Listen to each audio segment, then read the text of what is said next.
Hi again everybody, and welcome to another video with me, Wushu Richard. In this video I'm just going to talk quickly about some fighting principles. I believe, in martial arts, I believe, in survival combat, as in, we'll talk about bare hands first of all, but this really does relate to any combat, even with weapons, but I'm just going to say bare hand combat, to me, it's like this. I've noticed something. I've watched loads of videos, and I've noticed this before, but it's like recently I've been watching like videos on YouTube, and the truth is this, alright? You see these fights online, you check it out. There are so many fight videos you can find online. There are even sports fights too, even like boxing, MMA, whatever kind of sports fighting also, But I'm talking about all fights, even street fights, whether it be martial arts, skilled fighters to any level, or be it people with no ability even. There's one thing I've always found. You will never see as many knockouts or as many fight enders, as in finishing strikes, as in to just put somebody out as such. I've noticed, right, you will never see as many as those ones which are speed, accuracy, and this is the whole element of this video, surprise, catching someone off guard. Now, there's been people I've seen videos where people are just flapping their mouth, talking shit, some thugs or a couple of yobs or anyone, it could be two guys on the street. You see these videos on YouTube, these street fights. You even see robberies sometimes in shops, you see idiots on the street fighting or wherever they may be, and even sometimes professional fight like boxing matches or whatever too in MMA. But I'm just saying, I've noticed that the best one is always that one who goes straight in. It's like the guy is talking crap or the guy is totally unaware. And I've seen all kinds of videos, even school fights with bullies and whoever stands up to a bully. And you always see it where someone just out of the blue, it just snap, that hand just comes snapping out, that fist just crack to the jaw, the guy, or to the head, the guy is just out cold. He's just absolutely bang on, strike on. It's just straight. The guy wasn't even aware. It's just go straight the fuck out. It has to be accuracy, accurate to the point. It's no point in hitting someone in a big fat meaty body where there's some accurate point that's really going to hurt them bad. And it's got to be like a strike with the force, the shot, whatever energy you can deliver with your physique and your body, fair enough. But to that striking surface, be it the fist or whatever you're using, straight to a point without them even being able to perceive it, without them even to see it. You can call it cheap shots, you can call it surprise, sly tactics, whatever you want to call it. But it's those shots what can sometimes save your life or save a lot more bloodshed on your part or yourself being, put in hospital. So I'm just saying, I'm just speaking about the science of fighting, right? There's two different things I think it comes to with fighting. The essence of skill, as in being able to avoid getting hit, being able to read off the opponent's movements when they are attacking you and you have to defend, how to block or how to move around that, how to cover up, or if you're in a grappling situation, how to deal with that leverage and all of that. There's a skill when you actually, when the heat is on and they're attacking you and you have to defend. Or if you've let them know what you're going to do and then they're already ready to fight and you're both ready to fight. And of course you're going to have to be aware.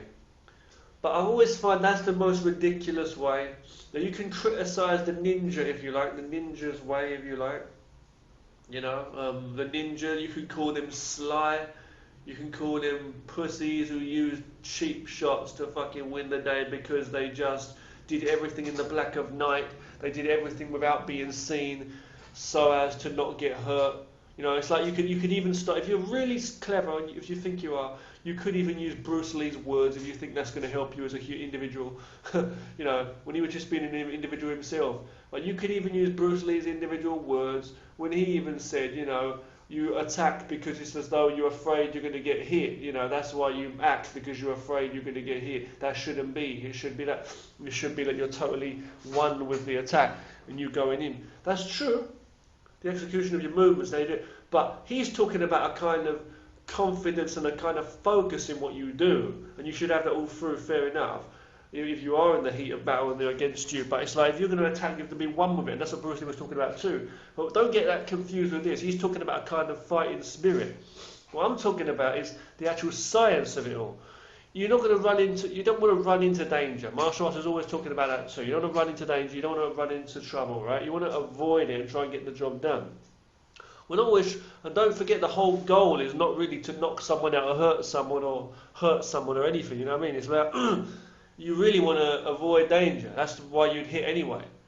So it's like I was saying before about karate, where with karate fighters, that where they always say, like in karate, in the philosophy of karate, there's no first attack. As in, you always are defending first, then you're attacking. So you're fighting, you attack because you have to defend yourself. Yeah, that's what it's like.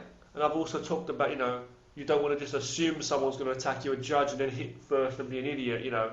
Plus the fact, like in Wing Chun and in a lot of Kung Fu, we talk about that too, where you don't want to just run into danger. You want to make sure you've got a cover, you want to make sure you can read off the opponent's moves and attack in defence. But I believe that's part of the structural combative when you're in combat and how to move.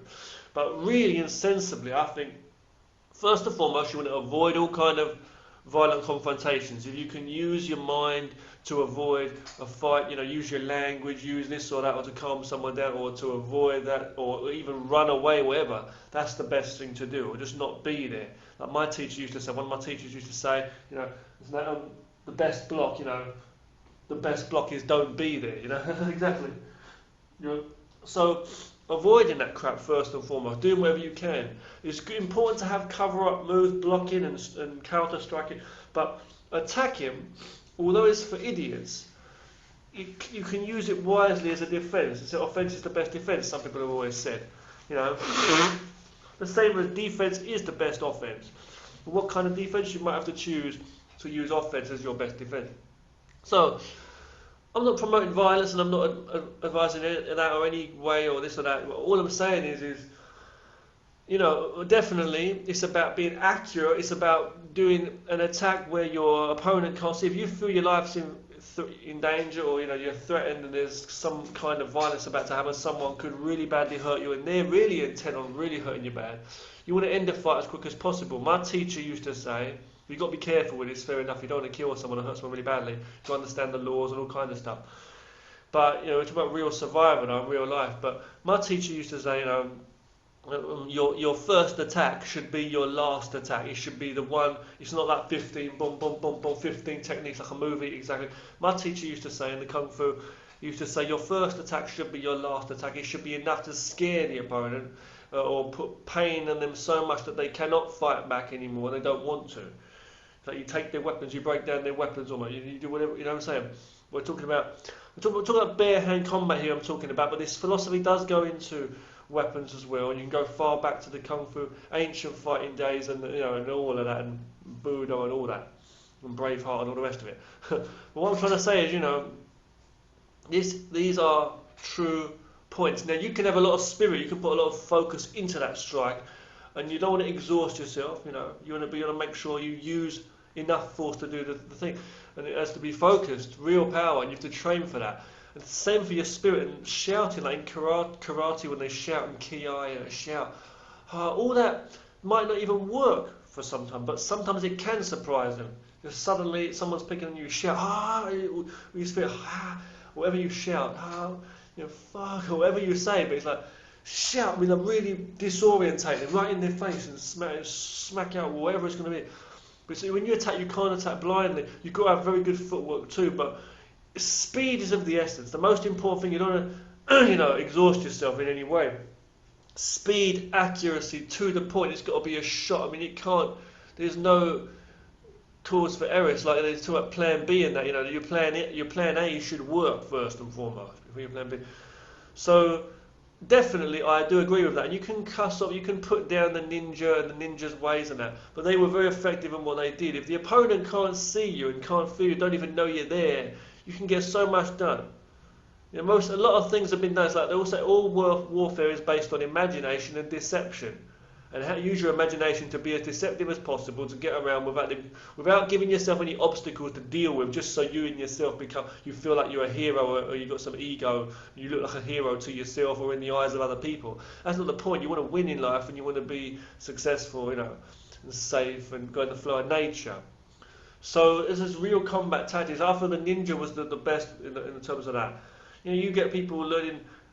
You might talk about cheap shots and stuff in street fights, or cheap shots in ring fights. You can talk about cheap shots in the army when soldiers are fighting it on the battleground, if you like. You can talk about that in anywhere, snipers or whatever, you know, this and that. It's all fucking cheap shot. And when someone goes into war and they've got a gun, holding a weapon, that's a cheap shot. Why don't you use bare hands and fight everybody? Or go into two armies fight each other, modern day army. You go up with no armour, no camouflage, no tactic, just walk up with the gun and like a hero, a Terminator. It's not realistic, right? So what I'm trying to say is all cover, all defence, all tactics. When you watch boxing or MMA or whatever, when they avoid slipping the shots and throwing fake strikes up, setting the guy up so you can hit from that lower hand. Every attack you do is always unseen. It's always, you're not telling the guy, right, I'm going to punch you in the head now. Put your guard up, okay? And you just punch through the guard and knock the guy out. You're not doing it, are you? Or everything you're doing, every setup, every way you fight, anyone, Muhammad Ali, Floyd Mayweather, whatever, you're always setting the opponent up for things that he can't see. If the opponent can see and defend against that, even if you told the guy, put your hands up, I'm going to punch you through the head, but you knew that guy was not strong enough, and you knew that you could punch through his guard and still knock him out, you still wouldn't be a hero at all, would you? Because you'd be, you know what I mean, you'd be going against, what do you call it, contradicting the point. So when you start using any kind of setup, using attacks to set the guy up and hit the other area, open area, or block and hit the other, every time the guy's unable to defend against what you're doing because there's some kind of setup. You're not telling him what you're going to do, are you? If you tell the enemy what you're going to do, that's stupid. It's like telling him where the money is on the table, telling him your bank account number and all of that. We do it in our everyday language, in our minds, in the way we speak with people too. So it's always about directness, to the point too. Not around the houses and to the point, it'll be too late. So the shortest distance between 2 points will always be a straight line. There you go, Wing Chun philosophy again. Go with the flow of nature like Tai Chi. Be wise like the ninja, you know what I'm saying? And be a good person, and your life won't be shit. So avoid violence is the best way, or you know. But when you get so into the game, so much into the complications that it becomes an entangled web that you can't get out of, and you give yourself problems that you can't deal with, let alone, and just because you're too busy trying to think how to win this problem and and you're giving yourself more. You're enhancing the power of the enemy, especially by letting him know you're there as well. You do that. And all that. So fucking someone could just catch you with a cheap shot, someone on this side there when you didn't expect it. Anyone can take out anyone. Martial arts fighters or trained, whatever this or that, or untrained street fighters. So that's a real good point there, I'm going to say. I've seen lots of fights where people just literally take someone out with a shot that they weren't ready for. Someone just blabbing their mouth off, and the guy just comes from a funny angle, uppercut or straight, hits the guy to the face. That's it, he's out. There's no shine, all this. He's just cracking the guys. But it has to be accurate and straight to the point. So knowing that anyone has this kind of a power too, as such, it means you should be more aware, more on your guard, and always be prepared for the unexpected, as they say. But definitely, if you want to win a fight, I definitely believe going straight in with the attack is the way to do it. That's what I feel. Okay, real. Bow. Let's stop this one here. Take care, yo. Thanks for watching. Yo.